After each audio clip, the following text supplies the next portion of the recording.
pangkas sembarangan, waktunya kapan aja saya mau pangkas. Saya pengen ngelihat bonsainya lagi botak, saya pangkas. Nah, kalau kayak gitu tuh boleh nggak sih Pak sebenarnya? Jadi harus ada sebab kita memotong itu sebabnya apa, ini yang kita harus tahu. Jadi apa itu mengganggu pandangan, mengganggu pertumbuhan cabang yang lain. Nah ini yang kita harus tahu sebabnya. Jangan sampai kita memotong itu tanpa sebab karena pingin motong aja. Nah ini yang harus dihindari. Kapan waktunya? Nah itu juga harus tepat. Kita nggak bisa ngomong tiap berapa bulan atau apa. Tergantung kesuburan tanaman tersebut, tergantung kondisi ini lagi ngelos atau udah total performance, udah di pot yang idealnya. Kemudian dipengaruhi juga oleh jenis. Jenis yang pertumbuhan lambat pasti pemangkasannya, periodenya akan lebih panjang dari yang pertumbuhan cepat. Jadi kayak sancang termasuk cepat. Loak sangat cepat, itu berbeda dengan kayak lohansung atau jenis juniper atau santigi. Itu akan lohansung memang ada dipangkas juga Pak? Dipangkas ini artinya dipotong ya, bukan digunduli. Pasti semua pohon. Untuk buang ranting ya? Jadi untuk membuat bentuk kan itu. Untuk total performanya yang dikendaki. Ya, kalau lohansung nggak bisa dibotakin, rentan mati cabang, mati ranting atau mati total. Kalau santigi bisa nggak Pak dibotakin? Ya harus dihindari. Jadi kalau kita motong biasanya selalu ada pancingan. Oh, biasanya supaya dia tetap ada yang masak, tetap eksis lah. Biasanya ranting-ranting yang sudah tua. Oh itu biasanya makanya kenapa disisain ujung-ujungnya doang ya? Iya. Buat pancingan. Jadi itu perlu kepastian supaya yang kalau ada pancingan suplai makanan tetap ke arah itu. Nah biasanya sebelum ke arah sampai ujung dia ada pertumbuhan. Nah itu baru kita press lagi sampai yang bentuk atau panjang yang kita inginkan. Kalau kondisinya nih kita mau kontes tampil gundul. Ya. Tapi pohonnya lagi nggak siap nih. Waduh, gimana tuh Pak? Nah, sebenarnya penggundulan ini jalan pintas untuk beberapa jenis tanaman. Jadi daun tidak sehat, itu kita gundulin, sehat tidak sehatnya itu akan abu-abu. Orang masih menebak, terutama juri ya, pasti nebak-nebak. Soalnya nggak ada daun. Kalau ada daun, warnanya kita langsung bisa deteksi. Jadi penggundulan ini berefek apa? Nggak ada yang masak. Kalau nggak ada masak, itu sebenarnya nggak boleh ada sinar matahari terlalu kuat. Jadi mungkin 1-2 jam sehari udah cukup untuk pohon yang barusan digunduli.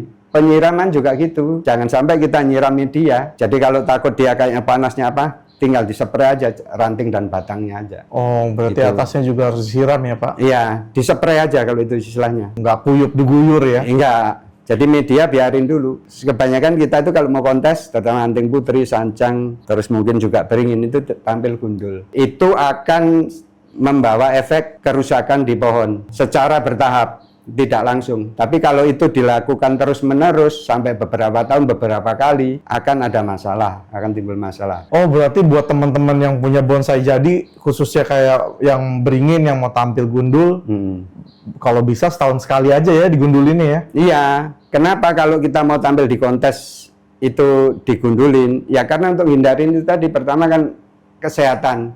Atau daunnya tidak kompak. Di pameran kita nggak bisa kontrol, pohon kalau gundul harus diletakkan mungkin yang agak teduh, penyiramannya dikurangin.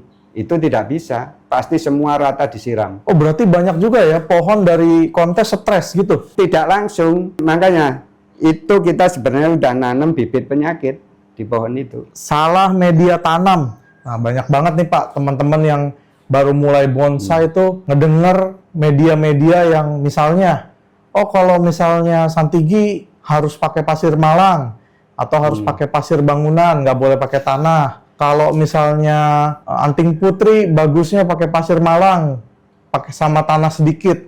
Nah sebenarnya media itu segitu ngaruhnya nggak sih Pak? Jadi ada beberapa spesies yang itu sangat rentan ya. Jadi yang pertama pengalaman saya waktu di Pluit, waktu cemara udang itu lagi booming. Jadi kita nggak tahu apa kayak cemara udang itu kita tanam pakai media apa. Waktu itu, zaman itu, orang biasa tanam apapun itu pakai tanah merah. Cemara udang datang ke Jakarta itu dipakai tanah merah. Nah setelah kejadian itu berlangsung beberapa bulan, nggak ada pertumbuhan yang signifikan, bahkan hampir semua pohonnya itu mati. Nah kemudian beberapa bulan atau beberapa tahun kemudian ada info dari Malang, bahkan orang Malang yang datang ke Jakarta ngasih tahu jangan ditanam pakai tanah liat, tanah merah jangan, pakai pasir. Nah, setelah itulah dikain pasir, itu hampir 100% hidup. Jadi penggunaan media untuk beberapa spesies itu emang rentan, sensitif sekali. Nah, kemudian untuk santigi juga. Nah, santigi itu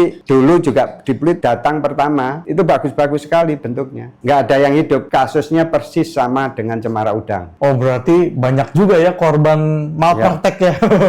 Ya, karena ketidaktahuan kita. Si Santigi ini contohnya ya Pak. Santigi ini kan dia hidupnya di pesisir pantai. Berarti dia udah pasti kita cari aman lah ya, nggak usah pakai tanah, orang dia nggak pernah makan tanah gitu kan. Iya. Tapi bisa nggak sih Pak kalau kita campur misalnya pakai humus gitu? Itu masih bisa. Jadi itu untuk apa? Untuk tahap pertama lah. Jadi kalau kita dapat galian dari alam, itu kita bawakan tanpa serabut. Nah, yang kita butuhkan itu sebenarnya waktu kita dapat pohon itu, akarnya keluar dulu. Iya, biasanya cuma ada akar yang gede-gede aja. Iya, akar gede itu kan nggak nyerap makanan. Oh. Yang cari makan itu akar yang serabut, akar kecil. Oh, berarti mungkin si akar gede itu gunanya apa Pak? Buat Dia untuk mencengkram aja? nyimpen makanan aja kalau galian sementara. Makanya ada beberapa kasus, jadi pohon ini akarnya istilahnya busuk lah, nggak keluar serabut, tapi dia tumbuh. Oh. Nah, untuk beberapa saat aja, selanjutnya dia akan melorot, kering. Jadi sisa makanan yang ada di kambium itu yang dimanfaatkan oleh tunas yang baru terubus itu. Kalau kayak misalnya nih udah buat pengelosan lah, kita Iya. masih bahan ngomongin. Iya. Bahan Santigi, medianya yang paling cocok apa Pak? Bisa jadi ini beda tempat, beda rumusan. Oh, tergantung tempat Iya. dia dirawat berarti. Iya, nah anjuran saya itu pakai bahan